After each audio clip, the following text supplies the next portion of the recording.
오동훈 공수처장님, 예. 그동안 윤석열 대통령 체포 수사 관련해서 여러 가지 때로는 비난을 받고 때로는 또 칭찬도 받고 여러 가지 소회가 있을 것으로 생각이 됩니다. 그래서 위원장 직권으로 짧게 소회 한마디 할 수 있도록 시간을 드릴 테니까 한 말씀 하십시오. 네, 저희 공수처는 불법 비상계엄 사건 관련해서 법과 원칙에 따라서 성실히 수사하였고 또 윤석열 대통령을 지금 구속 기소하는데 나름 또 일정 성과를 냈습니다. 앞으로도 나머지 또 사건들에 대해서 법과 원칙에 따라서 성실히 수사해 나갈 것을 약속드립니다. 이상입니다. 네. 토론은 국민의 의원님들 빨리 오시라고 하세요. 토론 시간이 됐으니까. 3+1분으로 하고요. 그리고 토론 다 하실 거죠? 네, 그러니까 질문지 순서대로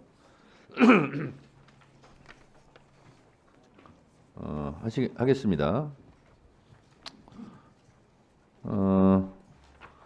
국민의힘 의원님들을 제가 배려를 해서 순서지에 늦게 들어오시더라도 국민의힘 의원님들이 토론하실 의향이 있으신 분들 계시면 토론 시간을 보장하도록 하겠습니다. 먼저 서영교 의원님, 네, 토론해 주시기 바랍니다.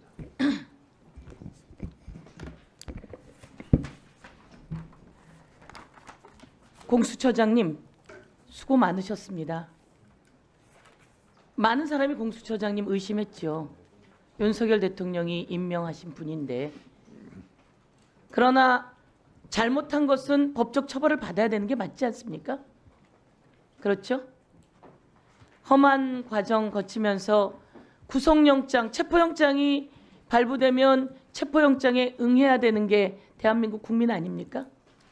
답하십시오.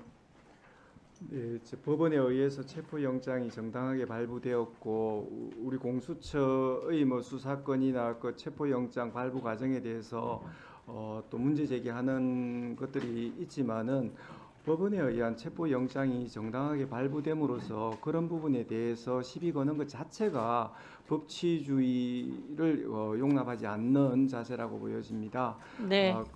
예. 저는 그런 부분에 대한 정치적인 공세, 과도한 어떤 비난은 분명히 자제되어야 된다고 생각합니다. 맞습니다. 그런데 그 법원에 의해서 정당하게 발부된 영장이고요.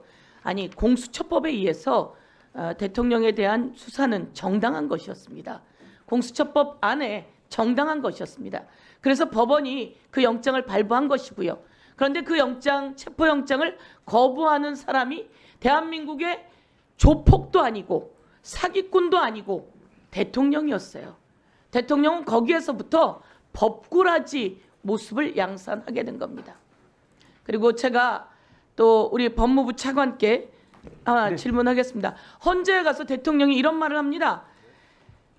곽종군 특전사령관이 대통령이 직접 전화를 해서 국회에 있는 사람을 끌어내라고 했다. 인원을 끌어내라고 했다. 국회의원을 끌어내라고 했다. 이런 이야기를 했어요. 그랬더니 윤석열 대통령이 자기가 그런 말 한 적이 없다며. 그런데 곽종군 사령관은 대통령의 전화를 화상이라든지 이런 스피커폰을 통해서 전 군인들이 다 들은 거예요. 근데 거기서 헌재에서 거짓말을 합니다. 나는 사람이라는 말을 두고 인원이란 말을 쓴 적이 없습니다. 이렇게 거짓말을 했습니다. 이게 바로 거짓말이 들통이 나는데요. 윤석열 대통령은 헌재에서 바로 직후에 1분 후에 인원이란 말을 여러 번 쓰면서 발언을 합니다.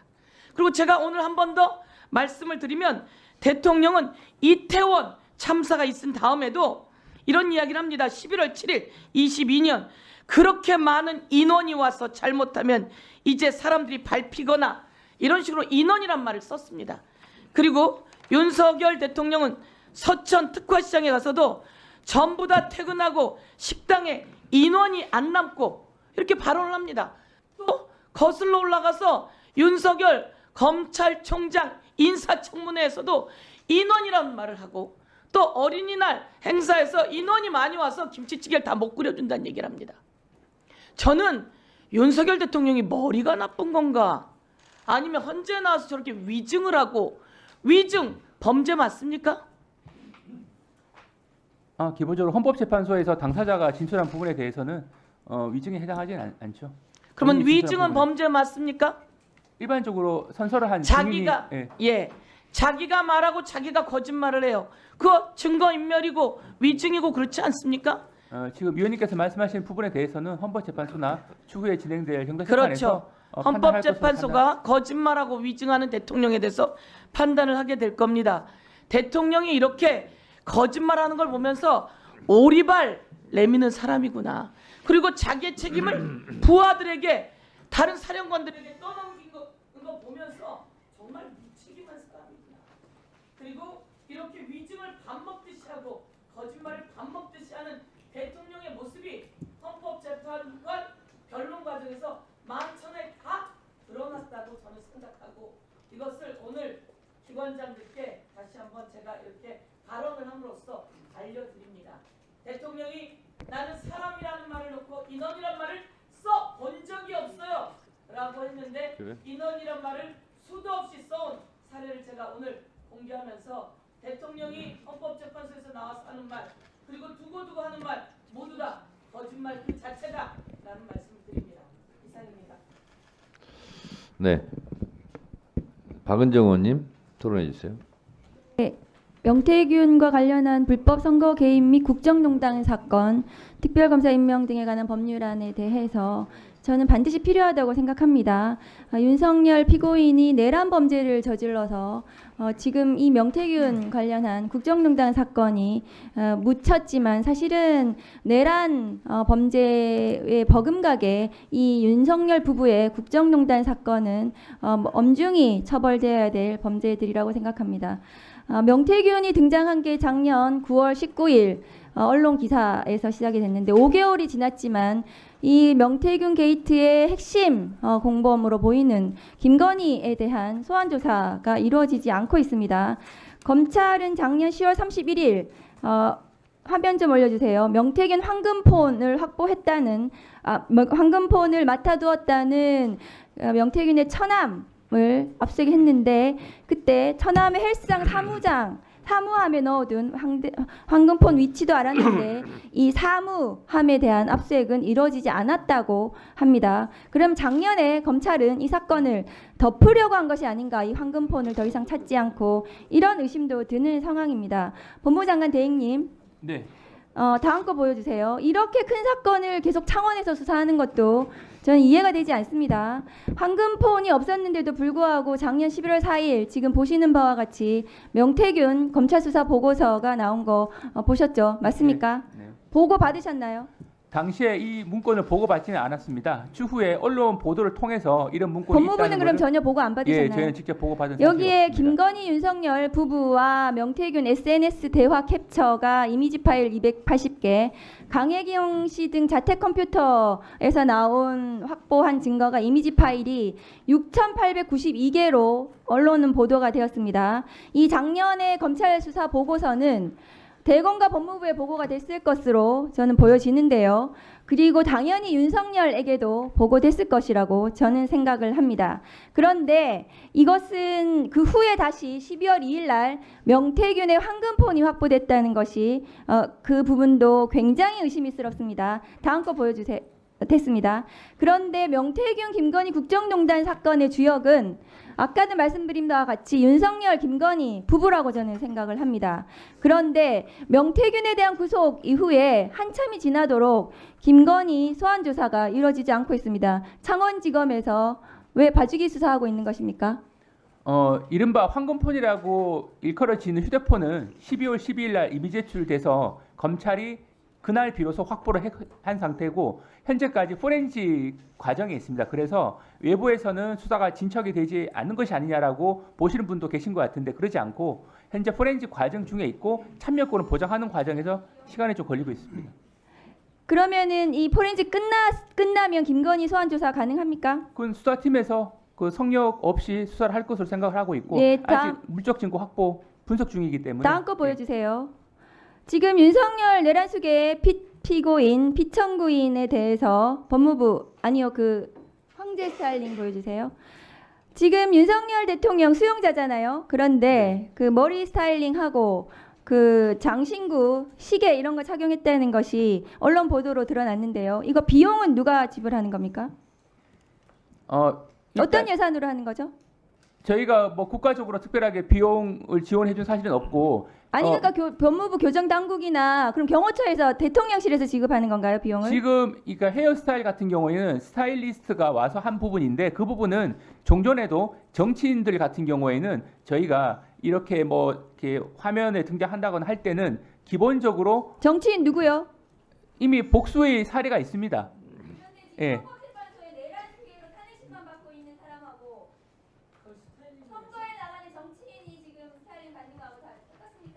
기본적으로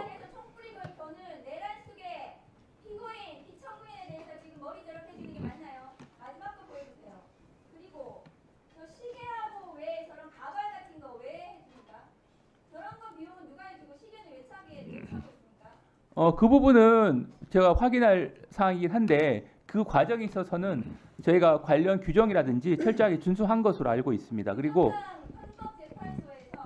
헌법재판소 피청구인이 탄핵 심판 받는다고 나와가지고 법정에 들어오지도 않고 구치소로 돌아가지도 않고 대기실에 있어요. 어제도 그랬습니다. 4시 이후에 증인신문 하는데도 나와 있지도 않아요. 대기실에서 뭐 하는지도 모르겠어요. 점심은 구치소에 돌아가서 먹는지 헌법재판소에서 성찰을 대접받는 것인지 누구로부터 그거 알 수가 없습니다. 교정 제대로 하고 있습니까? 교정본부에서? 네, 관련 음식이라든지 여러 가지 시설 등은 다른 수용자들과 차이가 없습니다. 차이가 없는데 저렇게 특혜를 받는 것으로 지금 나오고 있으니까 지금 화면에 등장하는 부분만 놓고 말씀하셔서 그렇지 일반적으로는 저희가 다른 유사 사안에서도 기본적으로 외모를 정돈한다거나 할 필요가 있다고 판단되면 저희 가발을 하고 장신구를 지금 착용시키고 저렇게 해서 나옵니까? 내란식에 저지른 피고인에 대해서요? 네, 정리해 주시죠. 그렇게 합니까? 정리해 주세요. 네, 일단 기본적으로 유사 사례가 있다는 걸 말씀드리고 어떤 예산으로 하는지 교정본부에 교정당국에 확인해서 보고하십시오. 네. 네, 말이 나왔으니까 우리 법무부 장관 대행님 네. 지금 안 나왔어요. 그 행형 규칙이라는 게 있죠. 네네. 예. 구치소, 교도소 안에서는 누구나 똑같은 그 규칙에 따라서 적용을 받아야 되죠. 네. 다만 특수한 재소자 같은 경우는 뭐 개옥에서 1대1 개호라든가 운동이라든가 목욕 같은 경우는 1대1로 하는 것도 다 행정 규칙에 나와 있는 대로 하는 건데 어찌됐든 지금 언론에서 뭐 황제 접견이다, 황제 의전이다 뭐 이런 의혹들이 지금 제기되기 시작했어요. 그래서 만약에 그 규칙을 어기고서 한다면 반드시 거기에 대한 대가를 치르게 돼 있어요. 그러니까 지금 언론이나 야당에서 제기하는 이런 문제에 대해서 혹시 그런 대우를 했다면 규칙에 어긋난 대우를 했다면 반드시 그것도 또 책임을 져야 되기 때문에 이 부분은 점검하시고 규칙에 위반되는 일이 없도록 하세요. 네, 한 가지 또 부가적으로 말씀드리면 기본적으로 교정 시설에서 이루어지는 개호라는 영역과 대통령에 대한 경호는 좀 차이가 있습니다. 그래서 물론 어떤 경우에는 중첩될 수도 있겠습니다만 엄밀히 말하면 개호가 있다고 해서 경호가 필요성이 전적으로 배제되는 영역은 아닙니다. 그래서 저희가 봤을 때는 개호가 필요한 영역이 있고 경호가 필요한 영역이 있는데 양자를 조화하는 과정에서 심도 있게 저희가 관련 규정 준수하기 위해서 노력하고 있다는 말씀을 네, 그러니까요. 현직 대통령 신분으로 구금된 경우가 없었잖아요. 그래서 구치소 교도소 안에서의 개호와 현직 대통령 신분을 유지하고 있기 때문에 받아야 될 경호와 이 경계선이 애매모호한 거 아닙니까? 그렇잖아요. 근데 상식적으로 판단했을 때 구치소 안에 있을 때는 경호할 방법이 있습니까? 원칙적으로는 개호 영역을 통해서 상당 부분의 경호의 필요성이 해소될 수는 있겠습니다만 그렇죠. 그렇다 하더라도 경호가 근데 필요한 구치소 영역이 있습니다. 밖에는 현직 대통령이기 때문에 또 경호가 필요해 보여요. 그래서 이 구분을 정확하게 해야 되고 이것이 혼재된 상태로 가면 안 된다는 거예요. 그렇지 않습니까? 그래서 그거를 만약에 그런 것이 지금 첫 사례이기 때문에 마련되지 않았다면 마련해서 그거를 적용하는 것이 맞지 않을까요? 네, 또 기본적으로 중구난방으로 하는 것이 아니라. 제 법무부 그리고 교정본부 입장은 개호와 경호의 양자의 필요성은 분명히 존재하기 때문에 다만 우려하는 바를 고려해서 그 예. 부분을 다음번 법사위 회의 때까지 보고해 주세요. 네. 어떻게 할 건지. 자, 그 다음은 부분은 이제 경호 김기표 차원에서 의원님, 말씀드린 건 네, 질의해 주세요. 토론해 주세요. 네, 경기도 부천시를 김기표입니다. 법무부 장관 대행님, 네. 그 정계선 조한창 헌법재판관님들 지금 그 임명이 됐는데 그게 최상목 권한대행이 되자마자 임명을 했는데요. 네. 알고 계시죠? 네. 그거는 그 임명은 적법합니까? 뭐 그 부분은 뭐 헌법재판소에서 현재까지 남아 있는 공석 한 분에 대한 그 부분에 대한 이제 판단과도 아니 관련되긴 제가 한데 묻는 것은 예. 정계선 조한창 헌법재판관 임명한 최상목 권한대행의 행위가 적법하냐고요. 네, 일단 그 부분은 권한 대행의 판단 하에 이루어진 것으로 알고 있습니다. 적법하죠? 적법한지를 묻지 않습니까? 네, 제가? 이런 적법한 것으로 생각하고 적법하죠. 이유는 뭔가요? 적법한 이유가 뭘까요? 있습니다. 다만 이 적법성을 둘러싸고 적법성 여부를 둘러싸고는 여러 가지 이론의 여지는 있긴 있습니다. 그래서 이 부분은 차관님은 그 이론에 대해서 동의하시나요? 아니 기본적으로 헌법재판소에서 마은혁 후보자에 대한 아니요, 제가 묻는 것은 정계선 조한창 재판관을 묻고 있잖아요. 네네. 그 이론에 대해서 동의하시나요? 그 부분은 현재 어떤 결론이 맞다라고 단정 지을 수는 없습니다만 기본적으로 두 가지 견해가 있습니다. 그러니까 첫 번째 견해는 기본적으로 할 수 있다는 견해고 또 있고 또 한 가지 견해는 그 기본적으로 그 입법사법행정부가 3명씩 임명하는 거는 행정부 수반으로서 하는 것이지만 입법부와 대법원장이 지명하는 사람을 임명하는 거는 국가 원수로 지위에서 하는 거기 때문에 안 된다는 견해를 피력하고 있는 분도 계시는 것으로 알고 있습니다. 차관님은 거기서 어디 견해신가요? 근데 그 부분은 제가 이 자리에서 말씀드릴 사항은 아닌 것 같고 그러면 헌법재판소에서 결정할 것으로 아까 알고 이런 있습니다. 적법하다고 한 답변은 그러면 취소하시는 건가요? 아니 그것은 아니고 이런 적법한 것으로 그렇게 그럼 차관님 적법하다고 보시네요. 아주 개인적인 의견을 말씀드렸던 건 아닙니다. 아니 적법한 거예요, 안 하는 지금 거예요? 적법한 것을 전제로 헌법재판소의 심리가 이루어지고 있으니까 그렇게 말씀드렸던 겁니다. 차관님이 아까 적법하다는 것을 취소하지 않으신다면 적법하다는 의견으로 제가 알고 있겠습니다. 그럼 마은혁 헌법재판관 후보자 임명을 보류한 것 이것은 적법합니까? 그 부분에 대해서는 앞에서 말씀드린 바대로 행정부가 독자적으로 지명할 수 있는 3명 외에 입법부와 대법원이 그 대법원장이 지명하는 총 6명에 대해서 대통령 임명하는 행위 자체는 행정부의 수반으로서의 지위가 아니고 국가 원수의 원수로서의 지위로서 한다는 지위다. 거죠? 그렇기 때문에 달리봐야 된다는 견해도 있는 것으로 알고 있어서 그것이 한 가지 쟁점이 되고 있고 또 한 가지가 과연 이제 그동안 우리 그 헌정 역사상으로 그 국회 선출 몫을 어떤 식으로 정하는 것이 맞는지에 대한 여러 가지 이론이 있는 오늘 것으로 시간이 알고 굉장히 있습니다. 짧아서 제가 간단하게 좀 묻겠습니다. 대통령 임명권의 본질이 대통령이 다 마음에 들어야 임명하는 거라고 생각하신가요? 그게 이제 형식적 임명권이냐 실질적 임명권이라고 하는 대통령이 중요한 쟁점인 것으로 알고 있습니다. 실질적으로 따져서 임명할 권한까지 보유한다고 보십니까? 네, 그 부분은 이제 헌법재판소에서 판단할 것으로 알고 있습니다. 그러면 대통령이 실질적으로 마음에 안 드는 사람 임명 안 하면 그게 대통령이 9명 다 임명하는 거지. 어떻게 네, 어떻게 그래서, 입법사법에 의견을 들어서 임명하는 겁니까 그게? 네, 그래서 위원님께서 말씀하실 문제점 그래서 때문에 헌법재판소 어떤 주석이라든지 이런 데서 당연히 형식적 임명권 그러니까 예를 들어 정말 법적으로 말이 안 되는 사람을 추천해 왔다든지 요건들이 있잖아요. 그런 거 정도는 볼 수 있는 것이지 실질적으로 내가 마음에 안 든다 이렇게 해서 임명을 거부할 권한은 없는 것이죠. 차관님 어떻게 생각하세요? 네, 그 기본적으로 그 입법부와 사법부가 지명하는 사람을 임명하는 그 방식에 대해서는 이 국가 원수로서의 지위에서 이루어지는 그렇다 것이 하더라도 아니냐라는 제가 이론이 있어서 말씀드리잖아요. 실질적으로 내가 마음에 안 든다고 임명을 안 한다든지 그리고 여야 합의가 안 됐다고 하는데 우리 저기 그렇게 주장하는데 어느 법에 여야 합의를 해서 선출하도록 돼 있어요? 네, 그 그런 법을 부분은 보신 적 있나요? 그 부분은 쟁점이 되고 있기 때문에 아니 헌법재판소에서 그런 법이 결정할 있냐고 것으로 알고 묻습니다. 있습니다. 여야 명문의 합의를 규정 통해서 없습니다. 선출해야 된다는 규정이 있는지를 물어요. 명문의 규정은 없습니다. 명문 규정이 없죠. 네, 그렇습니다. 그런데도 여야 합의가 안 돼서 헌법재판관을 임명할 수 없다라고 하는 것은 법적으로 해석의 범위를 넘어선 것 아닌가요? 다만 국회 선출이라고 하는 문헌의 해석을 둘러싼 이론이 존재한다라고 말씀드립니다. 왜 법을 넘어서서 해석합니까? 법에 여야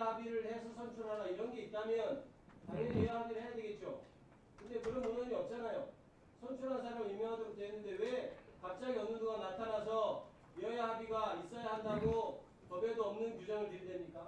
그게 법치주의로서 가능한 거라고 생각하신가요? 다만 국회에서 선출한 헌법재판관의 상징적 의미를 고려해 봤을 때는 여야 모두 인정할 수 있는 사람을 임명하는 것이 맞다라는 판단이 가능하고 그동안 2000년, 2006년, 2012년도에도 있어도 법적으로 용인되는 것은 한계를 넘어선 것이죠. 그 부분은 헌법재판소에서 판단할 것으로 알고 있습니다.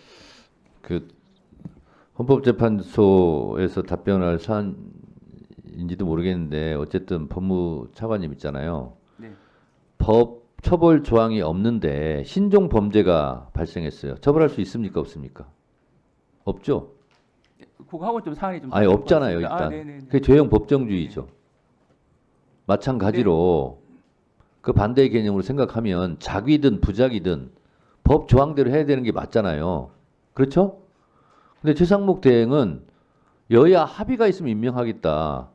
근데 여야 합의가 있으면 임명한다라는 법 조항이 없잖아요. 그렇기 때문에 부작위에 의한 헌법 법률 위반을 하고 있다라고 답변하는 게 맞죠. 우리 헌법은 소급 입법도 위헌이잖아요. 왜 없는 법조항을 끌어다가 여야가 합의해야 임명할 수 있다. 명백한 위법행위죠. 그 자체가. 근데 법무부 차관이 이거를 명백하게 알고 있음에도 불구하고 뭘 눈치 보고 그 답변을 안 하고 있어요? 다만 그동안 우리 다만 헌법재판소- 얘기하지 마시고요. 제가 말한 부분에 대해서 뭐가 잘못됐어요? 그냥 그대로 답변하시면 될 걸 가지고. 그리고 그것을 최상목 대행이 받아들이고 안 받아들이고는 그분의 몫이지만 아니, 법을 정확하게 해석하고 집행해야 될 법무부 장관 직무대행께서 그걸 뭘 우물대고 자꾸 이렇게 둘러대려고 그래요. 명백하잖아요. 법조항이 없잖아요. 그게. 그럼 위법이지. 다음은 박기성 의원님.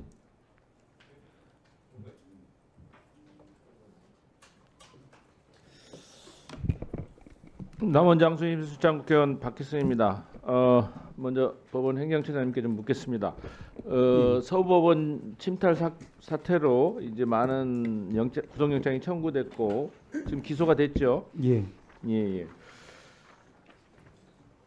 지금 어떻습니까? 지금 서부 법원 지금 피해 회복 상황은 어떻습니까? 뭐 기소된 건 재판을 통해서 해결하겠지만, 네네. 재판 절차라든지 뭐 일단 두 가지 기물 파손된 물적 거- 시설 측면에서는 잘 아시는 바와 같이 그날 상당한 피해를 입어서 네. 계속해서 복구 작업을 하고 있습니다. 네. 그리고 무엇보다 더 큰 부분이 지난번에도 말씀드린 바와 같이 그로 인한 법원 구성원들의 심리적인 어떤 트라우마 이런 부분들 그런 부분들이 혹시나 재판이나 또 이제 사법 민원 서비스 제공함에 있어서 어떤 문제점이 없을지 그래서 저희들이 이제 심리 상담 치료 프로그램도 계속 작동을 하고 있습니다. 그렇지만 모두가 이제 법치주의를 그 법원에서 구현하겠다는 그런 일념으로 정상적인 재판 그리고 정상적인 사법 서비스 제공이 이루어지고 있는 것으로 알고 저희들도 행정처에서도 최선의 지원을 다하고 있는 상황입니다. 지금 그 법원 외벽 부서지고 이런 것들이 지금 아직 그 자재가 확보가 안 돼서 아직 수리가 안 되고 있다고 들었는데 어떻습니까? 예, 그런 어려움이 있지만 저희들이 최대한 인적, 물적 그리고 이제 자금적인 지원을 하고 있는 상황입니다. 지금 뭐 여당 의원들이 지금 출석을 안 하셨지만 그 지난번에도 여당 의원 중에서도 법원 경찰대 창설에 대해서 물으신 분도 있었고 저도 질문을 했었는데 향후에 이제 이러한 어떤 법원이 그동안 이제 베일에 쌓여 있고 사실은 뭐 자체적으로 우리 이제 법정 위주로 이렇게 방어 개념이 있었는데 이제 법원의 속사정이 이제 다 드러났기 때문에 이제는 법원을 공격하는 사람들이 더 늘어날 수도 있을 것 같습니다. 그래서 향후에 지금 법원 직원들이라든지 법원 시설을 보호하기 위한 경찰대 설치 이런 거에 대한 지금 논의가 어떻게 되고 있는지 궁금합니다. 말씀 좀. 예, 저희들은 이번 일이 시작이 아니라 마지막이기를 정말로 바라고 있고 그래서 그런 고민을 할 필요가 없는 그런 세상이 오기를 바라고 있습니다. 그렇지만 그럼에도 불구하고 우리가 이제 그와 같은 만발의 조치를 취해야 된다라는 위원님의 지적에 대해서는 전적으로 공감하고 종합적인 대책을 지금 준비 중에 있습니다. 예. 그래서 어쨌든 특히 또 법관들이 이제 낮에도 근무하지만 당직 쓰신 분들은 밤에도 영장 업무를 하지 않습니까? 예. 특히 또 영장 관련된 경우에는 인신 구속이 관여되기 때문에 굉장히 그 당사자라든지 또 가해하려는 사람이 있을 수가 있는데 그런 부분에 대한 예. 어떤 개호조 예. 보호하는 조치라든지 예. 이런 것들도 꼭 필요하다고 보입니다. 그렇게 하도록 준비하겠습니다. 예, 예. 감사합니다. 네, 수고하셨습니다. 다음은 김영민 의원님. 네, 남양주병 김행민입니다. 법무부 차관님, 네, 네, 12월 10일 날 명태균 씨의 황금폰이 압수가 됐어요. 알고 계시죠? 네, 네. 근데 그 이후로 황금폰과 관련된 수사가 거의 진행이 안 되는 것 같습니다. 지금 디지털 포렌식에서 분석 중에 있고 분석 중이에요. 예. 자, 지금 창원지검에 파견됐던 검사들이 상당수가 복귀했다는 얘기가 들리는데 복귀한 거 맞습니까? 아닙니다. 그 상당 부분은 계속 남아 있어서 파견 네. 연장을 통해서 계속 수사를 하고 있습니다. 네, 몇 명이 파견됐고 몇 명이 복귀했는지 체크해서 따로 예, 보고하십시오. 그렇게 하겠습니다. 네. 그 내란 특검법에 대해서 그 저기 최상목 권한대행에게 제의 요구해야 됩니다라고 건의했어요, 안 했어요? 그 부분은 이 정부 국무위원 등을 비롯해서 답변 빨리 하십시오. 예, 여러 위원님들 의견을 모아서 종합적으로 결론 내린 것으로 아니 말씀드릴 법무부 수 있습니다. 차관이 건의했냐고요? 구체적으로 제가 어떤 내용으로 건의했다라는 거는 말씀드리는 거는 맞지 않는 것 같습니다. 왜 얘기를 못 합니까? 건의 안 했다는 얘기네요. 그렇게 이해하겠습니다. 건의했으면 건의했다고 하지 왜 얘기를 못해? 그 전에는 건의했다고 다 얘기해놓고 왜 이번에만 건의했다고 얘기를 못 합니까? 아니, 건의 안 했으니까 그런 거죠? 아닙니다. 기본적으로 자, 문제점에 그리고- 대해서는 다 말씀을 드렸고 건의 안 했잖아요. 그런데 제의하라고 맞죠? 아닙니다. 그렇진 않고 그럼 건의했습니까? 문제점에 대해서는 제의 지적을 요구 했습니다. 하셔야 됩니다라고 건의했어요. 그러면 문제점에 대한 지적을 했고 제의 요구 결정 자체는 제가 결정 단독으로 할 수 있는 건 아니기 때문에 네. 여러 PPT 의사를 모아서 보여주시죠. 한 것으로. 그 부분은 더 확인해 보겠습니다. 함부로 거짓말하시면 안 됩니다. 자, PPT 보여주세요.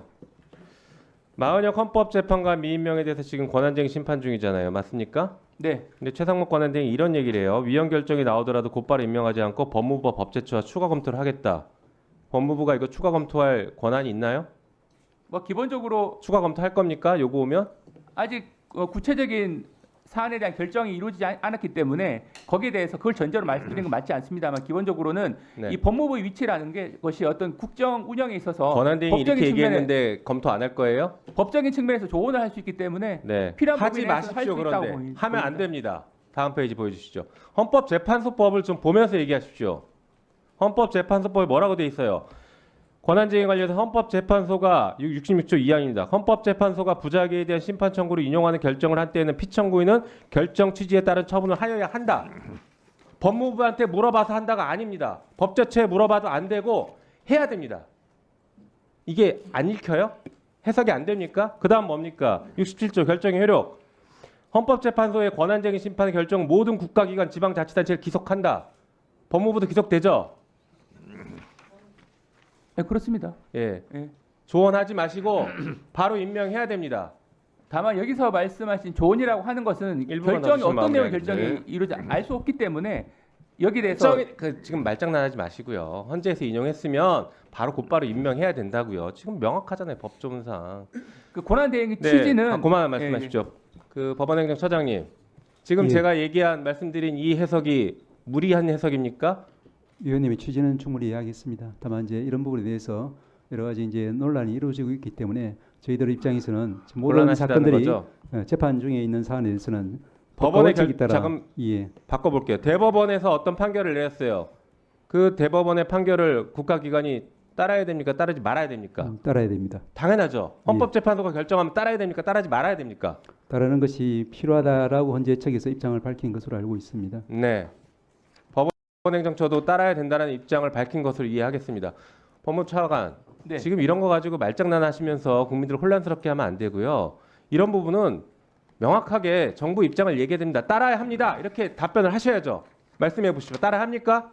헌재 결정이라든지 법원 판단에 대해서는 당연하게 존중을 해야 되죠. 다만 지금 어떤 결정이 나오는지 알 수 없는 상황에서 어떤 결정이 나올 걸 전제로 해서 말씀하시니까 거기에 대해서는 단정하게 말씀 못 드린다는 겁니다. 인용 결정이 나오면 따라야 됩니까? 말아야 됩니까? 원칙적으로 말씀드리면 헌재 결정은 존중해야 됩니다. 예. 헌재 결정 내용을 분석을 해야 되고요. 그 취지가 어떤 것인지. 예. 앞으로 법무부와 검찰은 법원에 기소하지 마십시오. 그러면 법원의 결정 안 따를 거예요. 장관 법제처장, 제가 질문하니까 따라야 한다고 서면으로 제출을 했잖아요. 아니 그러니까 제가 존중한다는 게 같은 말입니다. 아니 제가 존중한다고 말씀을 드렸는데 따라야 한다는 말씀을 자꾸 사실상 그런 답을 원하시니까 사실 같은 취지 말씀드렸던 건데 거기에 대해서 제가 말씀드렸던 겁니다. 존중한다는 말이 같은 취지죠. 아니죠. 같은 취지가 아닙니다. 존중하는 것과 따르는 건 다릅니다. 존중하지만 따르지 않겠다. 이게 무슨 차이입니까? 존중하지만 따르지 않는다. 여지껏 검찰이 보였던 태도 아닙니까? 법원의 판결을 존중하지만 따르지 않습니다. 이게 항상 하자는 우리는 견해가 다릅니다. 이렇게 따져왔습니다. 헌재 결정 따라야 됩니까? 예, 헌재 결정이 나오면 그 취지를 분석을 해서 취지에 맞게 저희가 행동할 수 있도록 조언을 하도록 하겠습니다. 네, 정리해 주시죠. 여전히 이상한 태도를 견지하고 있습니다. 우리 김석우 장관 대행님, 네. 기속된다라는 뜻이 무슨 뜻이에요? 기속된다. 그대로 해야 된다는 의미죠. 네? 그대로 해야 한다라는 의미죠. 기속된다는 것이. 사전에는 그냥 묶어버린다 이런 뜻이에요. 의무사항이죠. 기속된다는 것은 따라야 된다는 거잖아요. 존중한다 이런 개념하고 좀 달라요.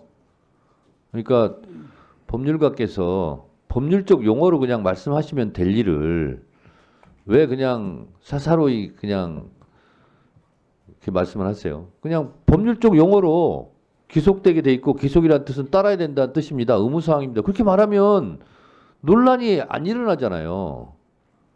왜 자꾸 그러세요?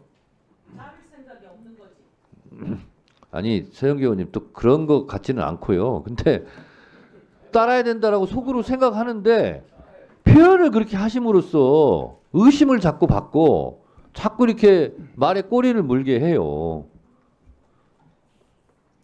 차관님. 네. 그렇지 않습니까? 그냥 법률에 나온 대로 그냥 법률적 용어를 사용하시면 돼요.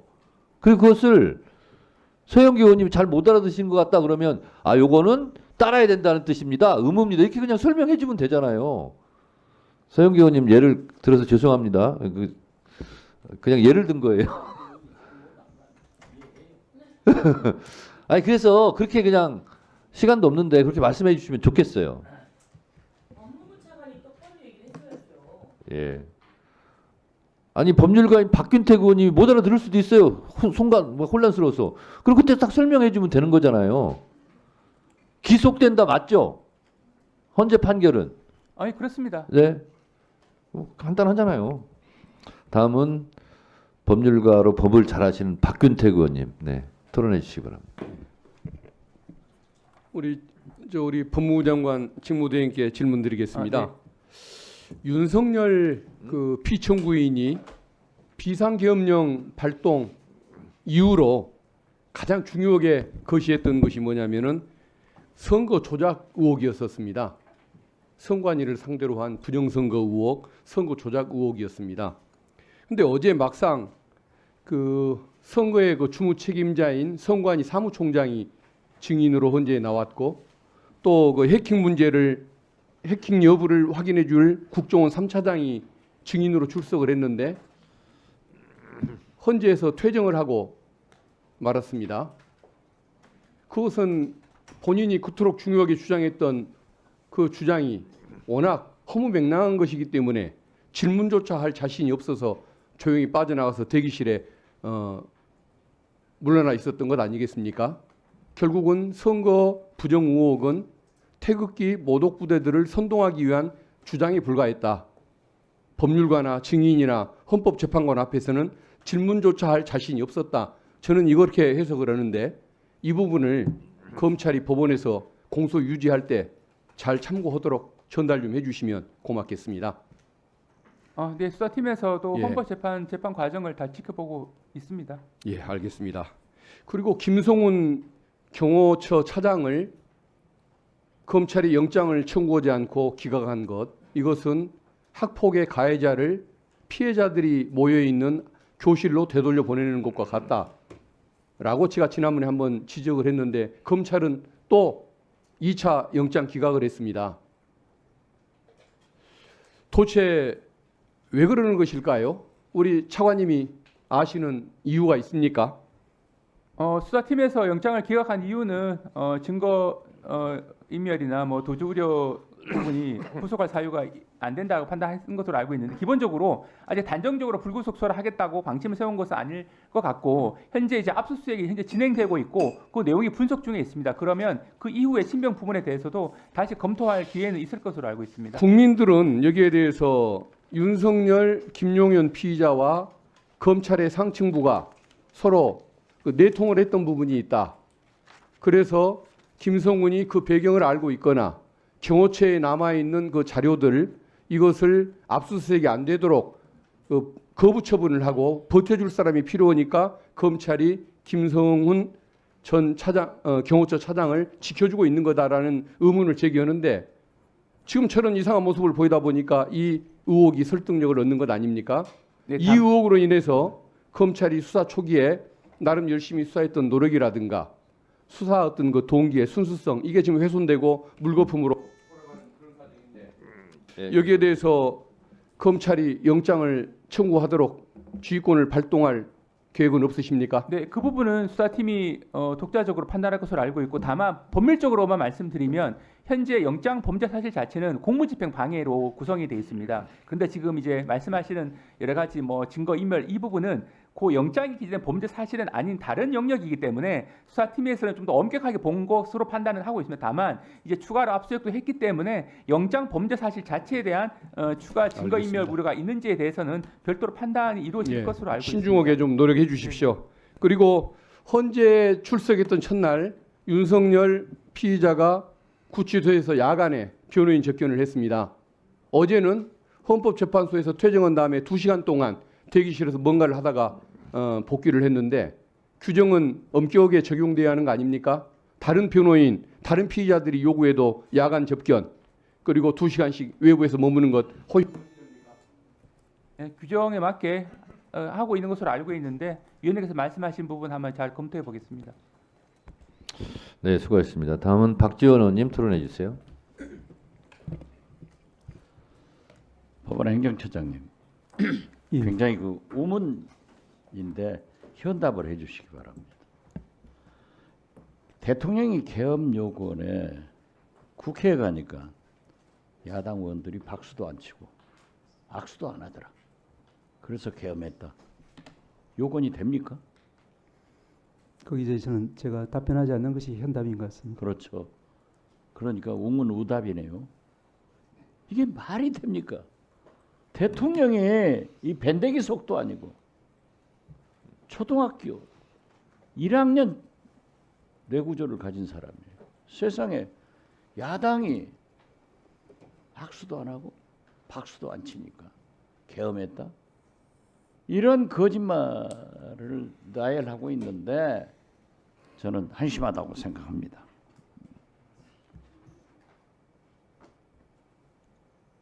법무차관. 네. 김문수 노동부 장관이 체불 임금을 해소하겠다 이렇게 얘기했는데 지금 현재 법무부에서 파악하고 있는 체불 임금이 얼마나 되는지 아세요? 어제 권한대행이 말씀하신 바로는 2조 원이 넘는 것으로 그렇죠. 얘기를 했습니다. 사상 최대 2조 원이에요. 여기에 대해서 검찰에서는 아무런 액션도 취하지 않고 있습니까? 이 부분은 사실 저희가 작년부터 검토를 하고 있는 게 뭐 노동법원 설치와 관련된 부분이긴 한데 현재 근로자들이 임금을 받지 못하게 될 경우에는 노동관서에 진정을 제기하는데 이게 이제 어느 순간부터 형사사건으로 되다 보니까 형사사건으로 끝나버리고 돈을 못 받는다. 그러면 이 부분을 어떻게 해결할 것인가가 이제 법무부에서 중요한 제도 개선 과제 중에 하나로 돼 있어서 체불임금을 어떻게 해결할 것인가에 대해서는 현재 검토 중에 있어서 한번 현명한 그 방안을 찾아볼 수 있도록 노력하겠습니다. 언제까지 검찰하면은 노동자는 기다리다가 죽는 거 아니에요? 빨리 검토하세요. 네, 알겠습니다. 자, 뉴진스 아시죠? 요즘 유명한 네네네. 아이돌. 예. 뉴진스 알아요? 네. 예, 거기에 하나가 불법 체류자가 돼가지고 쫓겨나게 생겼어요. 파악하고 있어요? 예, 그 얘기는 알고는 있습니다. 어떻게 하고 있어요? 그래서 그 부분에 대해서는 현재 제가 실무진에서 검토를 하고 있는데 저도 한번 잘 살펴보도록 하겠습니다. 안 그래도 우리 뭐 수출도 어렵고 국민도 짜증 나는데 이러한 아이들이 마음대로 재량껏 활동할 수 있도록 법무부에서 잘 조치해 주기 바랍니다. 네. 아시겠어요? 네, 알겠습니다. 명태균 특검법을 발의했는데 담당 장관으로 대행한테 또 거부권 행사하라고 하겠어요? 공표하겠어요? 이 부분 현재 법안을 검토 중에 있습니다. 다만 기본적으로는 창원에서 명태균은요. 제가 만나본 뉴스타파의 봉지욱 기자, 주진우 라이브의 주진우 기자는 그분들이 다 가지고 있어요. PC 포렌식 한 것, 황금포 내용을 다 가지고 있는데 명태균 씨 스스로가 뭐라고 하냐? 집권 여당의 대통령 후보들은 자기가 빗자리로 다 쓸어버리겠다. 그리고 자기 옆방에 1호로 구속될 사람이 오세훈 시장이다. 이런 얘기를 하고 있어요. 그리고 윤석열 대통령과 김건희 여사의 선거 개입 문제가 적나라하게 나오고 있어요. 그래서 제가 주진우 기자, 봉 기자를 만났어요. 그런데 그 내용을 얘기했는데 왜 그런 보도를 하지 않느냐라고 했더니 지금은 윤석열 타임이다. 국민들이 혼란스러우니까 보도한다. 과연 언론에 의해서 이러한 것이 밝혀지는 게 좋아요? 특검 수사로 밝혀지는 게 좋아요? 밝혀져야 될 것 아니에요? 그렇잖아요? 네, 그래서 현재 창원지검에서 그 부분에 대해서 수사를 하고 있는 상황입니다. 창원지검에서 검사 11명이 해도 지금 진전이 없어요. 눈치만 보고 있단 말이에요. 간보기만 한단 말이에요. 그러니까 제가 늘 한 게 정치인은 생물이고 검찰은 괴물이다. 지금 괴물로를 하고 있는 거야. 윤석열이 돌아오면 안 하겠다. 이게 말이 되냐? 저는 명태균 대표의 그 말씀을 믿는 게 아니에요. 그러나 이 두 기자의 취재는 저는 믿어요. 이런 일이 발생되는데 왜 창원지검에서도 제대로 하지 않고 특검으로 의혹이 있다고 하면 밝혀내야 될 것 아니에요. 특검법 거부권 행사하자 이런 말씀하지 마세요. 네, 수고하셨습니다. 다음은 박범계 의원님.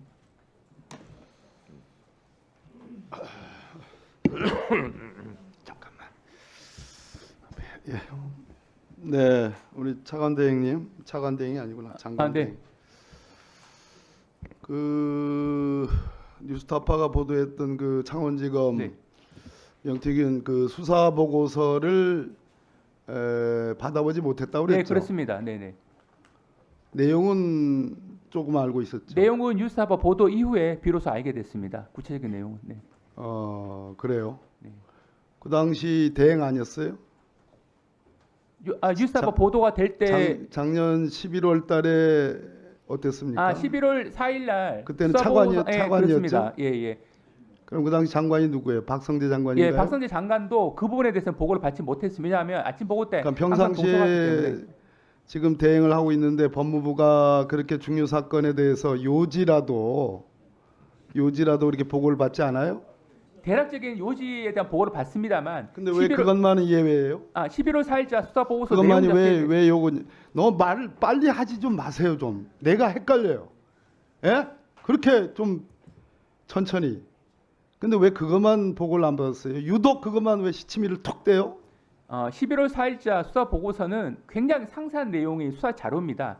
이와 또 같은 말을 또 다변으로 또 희석을 시키네. 상세한 내용의 수사 보고서를 평소 나도 장관 해봤지만 요지는 보고 받지 않습니까? 예? 구체적인 내용은 아니더라도. 그리고 지금 차관도 인정을 했어요. 근데 왜 그 명태균 게이트가 활활 불이타는 그 시점에 그 중요한 취임에 의해 대통령과 명태균, 대통령 부인과 명태균, 예? 남쪽으로 가는 꿈을 꿨는데 그게 가지 말라고 했던 그 어마어마한 내용이 들어가 있는 내용. 왜 그것만 요지를 보고받지 않았다고 이렇게 시치미를 뚝 떼요? 시치미를 떼는 것이 아니고 아니에요? 실제로 그 내용 자체를 보고받지 그럼 못했습니다. 창원지검에서 일부러 법무부에 보고하지 않았다 이런 얘기예요? 그것은 아니고 예. 기본적으로 수사 과정에서 생성되는 그 수사 보고서 같은 세세한 문건들을 일일이 보고를 하지는 않습니다. 다만 요지를 지금 말하는 거잖아요. 요지조차도 지금 보고받지 않았다고 지금 얘기하는 거 아니에요? 요지에 대해서는 이 창원지검 수사팀이 예. 소위 총장이나 혹은 법무부에 보고가 제한될 수도 있는 특별수사팀입니까? 그거 아니죠? 그렇습니다. 예, 아니죠? 네네네. 다만 11명으로 수사진을 보강했을 뿐이죠. 네네. 보고받지 않았다고 하는 게 수상하다 이 말이에요. 그럼 지금 우리 대행은 창원지검에서 이 명태균 게이트와 관련된 이 황금폰과 관련된 수사와 그 내용을 보고받을 의지가 있어요? 당연히 실체적 진실 규명을 위해서 필요한 부분에 대해서는 이거는 수사를 하고 있고 보고받겠다. 이제 문제가 되니까. 그런데 그 당시에 제가 말씀드리는 것은 모순된다고 생각하지 않아요? 아니 제가 이제 설명을 드리면 그래서 특검을 해야 되는 거예요. 내가 오늘 아침에 20억 차용증이라는 제보도 받았어요. 20억 차용증. 알겠어요? 너무 엄청난 얘기라 내가 여기서 다 말을 못 하겠어요. 예. 운전면허증을 첨부했다는 게 카피해서 차용증, 주민등록번호, 전화번호 수사할 거예요, 안 할 거예요? 필요한 부분에 대해서는 당연히 수사를 하죠. 예. 검찰이 수사 제대로 못한다고 국민들이 그렇게 생각하고 있고 수사할 의지가 없다고 생각하고 있고 내란이 벌어지자 명태균은 사라졌어요. 창원지검은 사라졌어요. 황금폰도 사라졌어요. 포렌식을 무슨 한 달 동안 해? 왜냐하면 무슨 포렌식을 한 달 동안 해요, 그래? 피해자도 참여를 하기 수사할 때문에 거예요? 계속 수사를 하고 있습니다. 앞으로도 할 예정이 있고 필요한 내용에 대해서 수사를 보호받고 있습니다. 중요한 사건에서 받도록 하고 있습니다. 그럼 그 수사보고서 작년 11월 4일에 만들어진 그 수사보고서는 중요 사건이 아니어서 보고받지 않았다는 거예요? 개략적인 내용의 보고를 받지 아닙니다. 세세한 내용에 대해서 그런 식의 보고는 받고 있지는 않습니다. 수사 보고서 문건을 아니 노선인지 타협의 부정의 노선인지 잘못하면 이 내란 행위에 다 휩쓸려 간다. 기본적으로 수사 과정에서 생성되는 문건에 대해서 일일이 다 보고를 받지는 않습니다. 다만 일반적인 내용을 보고받을 수는 있는데 당시 상원팀에서는 계속 수사를 하겠다라고 해서 저희가 보고한 정도지 구체적인 이런 내용이 있다라고 세밀하게 그렇게 보도된 것 같은 내용을 하지는 않았습니다. 네. 수고하셨습니다. 저도 잠깐 토론 좀 하겠습니다. 법원행정처장님, 법대로 그냥 말씀해 주시면 좋겠습니다. 헌법재판소법 제67조 1항 헌법재판소의 권한쟁의 심판 인용 결정은 모든 국가기관과 지방자치단체에 기속한다 이렇게 돼 있습니다. 그러면 헌재에서 권한쟁의 심판 과정에서 인용한 것은 모든 국가기관이 받아들여야 됩니까? 안 받아들여도 됩니까? 기속이라는 것이 법적으로 따를 의무가 있다라고 판단하기 때문에 따르는 것이 맞다고 생각합니다. 네, 기속 행위라는 것이 재량 행위의 반대말인 건 알고 계시죠? 예. 그렇기 때문에 재량으로 하고 안 하고 문제가 아니라는 거죠. 예. 기속 행위고 이거 마치 과세 징수처럼 세금 내고 싶은 사람이 별로 없을 거 아니에요. 근데 강제로 징수하는 거 아닙니까? 예. 마치 그런 것처럼 기속한다라는 것은 강제 사항이고 의무 사항이고 꼭 지켜야 된다 이런 뜻으로 해석하는 거죠. 그게 맞죠? 법적인 일반적인 의미에서는 위원장님 말씀이 맞습니다. 네, 그렇습니다. 우리 김성우 차관님, 네. 김성호 경호차장을 검찰에서 자꾸 영장을 기각하는 이유가 거기에 있는 비화폰의 판도라의 상자가 열리는 걸 두려워하는 거 아니냐. 또 검찰도 거기에 연관된 거 아니냐. 그래서 스스로 검찰이 뭔가 드러나는 것을 두려워하거나 저하여 영장을 계속 기각하는 거 아니냐는 의혹이 있는 부분에 대해서 어떻게 생각하세요? 기본적으로 이제 압수수색 영장은 청구를 해서 발부를 받아서 집행을 했고 현재 분석 중에 있는 것으로 알고 있습니다. 그래서 말씀하신 바와 같이 어떤 수사에 대한 의지가 없다라고 하면 그와 같은 영장을 발부하는 것과 맞지 않기 때문에 수사에 대한 의지는 분명히 있고 말씀하신 부분은 저희가 이제 그런 우려는 제가 봤을 때는 그 수사팀에서는 그런 의혹과 전혀 무관하게 실체적 진실 규명을 위해서 최선을 다하고 있다고 생각하고 있습니다. 자, 거기와 연관지어서 저도 사실은 체포 리스트 중에 한 명이에요. 생각하면 할수록 정말 살떨리는 일입니다. 근데 체포 명단에 명단 자체가 다 불법적이고 반헌법적이긴 하지만 왜 이 사람들로 체포 리스트가 꾸며졌을까 하는 부분은 또 하나의 미스테리입니다. 예를 들면 국회의원이라거나 뭐 그러면 그럴 수도 있다는 생각이 드는데 거기에 한동훈 또 이재명 대표 무죄 김동연 판사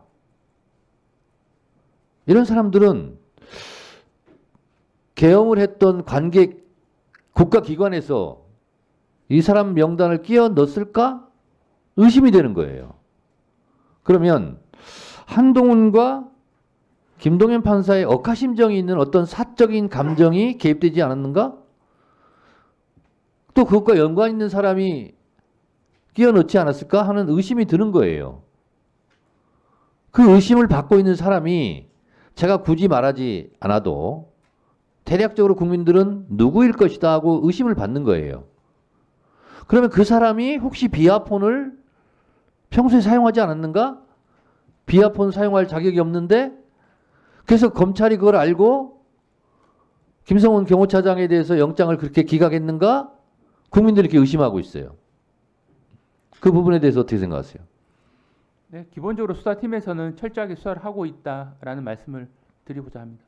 아니, 우리 차관님도 제가 지금 말한 부분을 들어보니까 의심이 돼요, 안 돼요?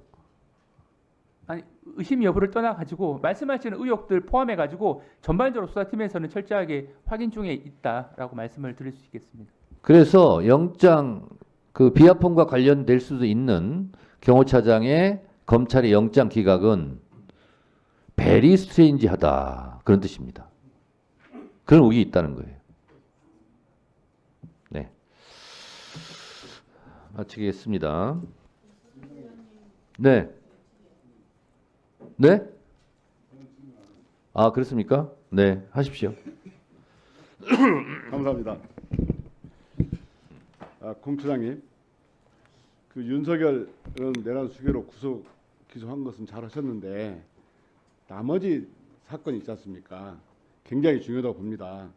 지금 윤석열 내란 수개는 구속 기소됐지만 나머지 내란 잔당들이 지금 설치고 있지 않습니까? 공수처의 내란 잔당 사건이 몇 건이나 있습니까?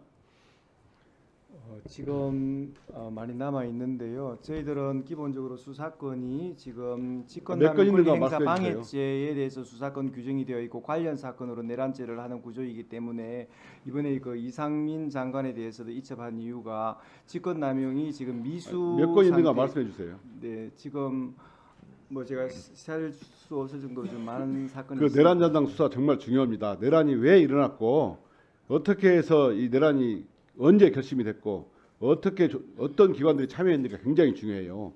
그거 좀 명심하시고 내란 잔당 수사 철저히 해주시기 바랍니다. 네, 잘 알겠습니다. 저 법무차관님, 네.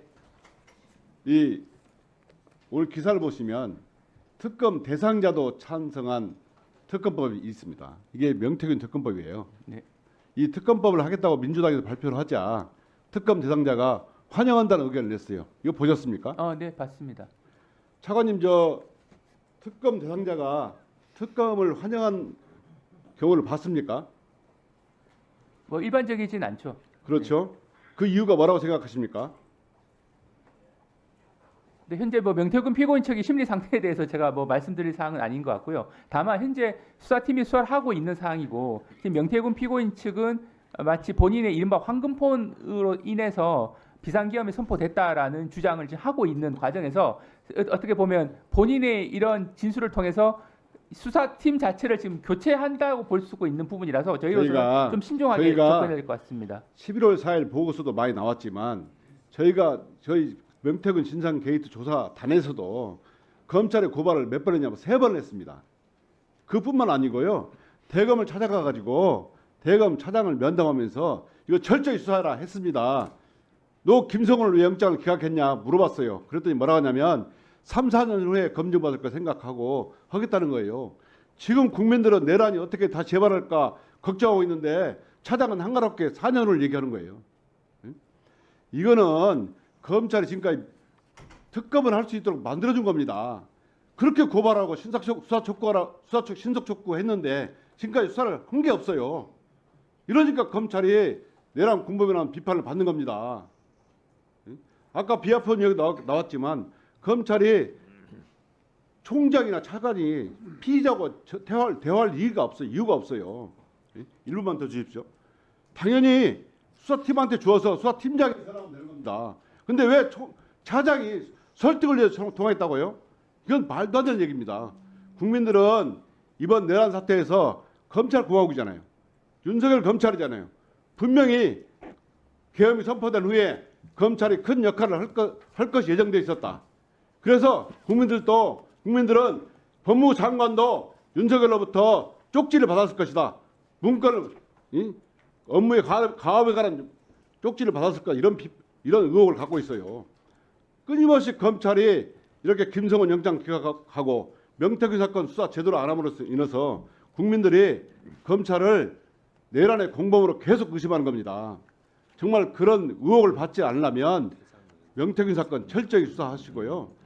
김성훈 경호차장 반드시 영장 청구해서 법원의 판단을 받게 해야 됩니다. 그래야 검찰이 오명을 씻습니다. 다시 김건희 검찰로 돌아가 버렸어요. 장관님 명심하십시오. 네, 어제 창원지검장도 기자 간담회 통해서 이달 중에 중간 수사 결과를 발표하겠다고 말을 한 적이 있는데 아마 그 내용을 보시더라도 수사팀이 그동안 상당하게 수사를 진행했다라는 걸 아마 아실 수 있을 것 같습니다. 한번 기다려 보시면 수사팀이 그동안 했던 내용을 아시게 될 것 같습니다. 네. 네, 수고하셨습니다. 더 이상 토론하실 위원님이 안 계시면 대체 토론을 종결하고 소위원회에 회부하도록 하겠습니다. 그러면 의사일정 제1항부터 제39항까지 이상 39건의 안건은 보다 심도 있는 심사를 위해 법안심사 제1소위원회로 회부하고자 하는데 이의 없으십니까? 이의가 없으시므로 가결됐음을 선포합니다. 박범계 법안심사 제1소위원장님과 소위위원님들께서는 수고해 주시기 바랍니다. 다음으로 의사일정 제40항 명태균 게이트 관련 긴급 현안 질의를 위한 증인 출석 요구의 건을 상정합니다. 이 안건은 2월 19일에 하고자 하는 명태균 게이트 관련 긴급 현안 질의를 위해 필요한 증인들에 대하여 국회법 제129조에 따라 출석을 요구하고자 하는 것입니다. 자세한 증인 명단은 배부해드린 유인물을 참고해 주시기 바랍니다. 이 안건에 대해서 의견 있으신 위원님 계십니까? 없습니까? 없으시면 더 이상 토론하실 의원님이 안 계시면 의결하도록 하겠습니다. 그러면 의사일정 제40항 명태균 게이트 관련 긴급 현안 질의를 위한 증인 출석 요구의 건을 의결하고자 하는데 이의 없으십니까? 이의가 없으시므로 가결됐음을 선포합니다. 이상으로 오늘 회의를 마치겠습니다. 위원님들 수고 많이 하셨습니다. 보좌진 수석전문위원회를 비롯한 위원회 직원, 경위 속기사 및 언론인 여러분도 수고 많으셨습니다. 산회를 선포합니다.